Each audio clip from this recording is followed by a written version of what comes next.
We have everything, guys. Come see us. We've got wood stoves, we've got pellet stoves, we've got tools, and now we've just put in a new line of Gray Seal paint.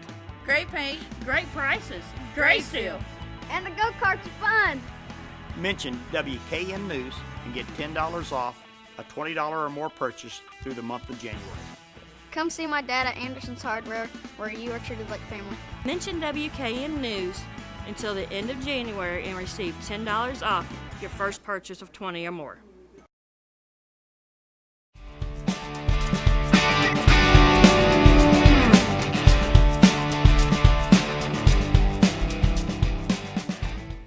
I'm Stephen Palmer with your WKM News World Update.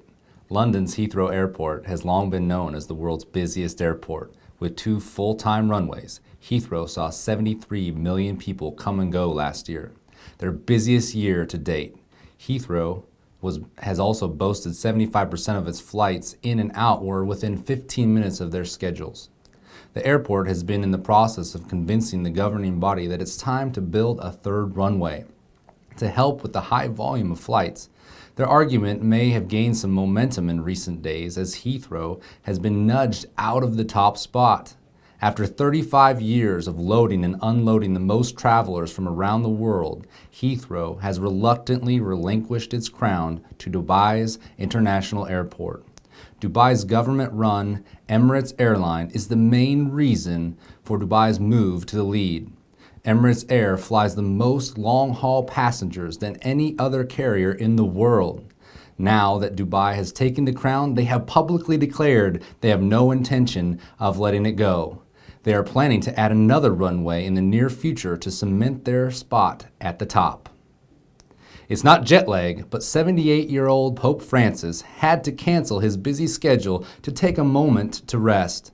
The Pope had been on an Asian tour, meeting with bishops from various countries and greeting well-wishers along the way. Those closest to the Pope described him as looking exhausted. On his tour, he has visited Sri Lanka and the Philippines, Asia's largest Catholic country. He will tour both countries, meeting with officials and hosting luncheons before heading back to Rome. From gross to gourmet, Indonesian coffee growers have searched for the best beans and best roasting methods for centuries. It appears that they have hit the jackpot.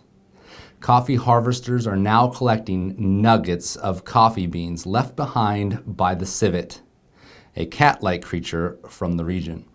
That's right, the cat creature consumes the coffee cherries as a part of its diet and then leaves the remaining coffee pit or bean behind after it's passed through its digestive system. Of course, the beans are thoroughly washed and sanitized before roasting.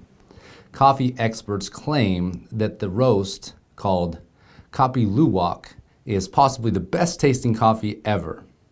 Huffington Post did a study and presented a test group with the various brews and had them rate each flavor of each cup. The exotic Kopi Luwak coffee scored higher than the average American brand coffee, but participants declared emphatically they wouldn't be willing to spend even $1 more than what they had normally paid for a cup of coffee. If this has sparked your curiosity, you can go and find the roast for sale on Amazon. It will, however, set you back $200 for a pound. That's right, $200 for 1 pound. Although they do offer free shipping on orders of $35 or more.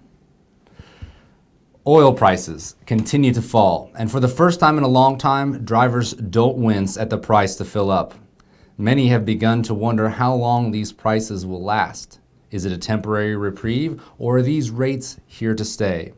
A billionaire Saudi prince spoke publicly saying that we will never see oil reach $100 a barrel again. The prince also added that the high price of oil in the recent past was artificially inflated. In the interview, he went on to deny the connection in falling crude value and the recent collapse of Russia's economy. He assured everyone that punishing Russia and hurting Putin are not part of the gas conspiracy.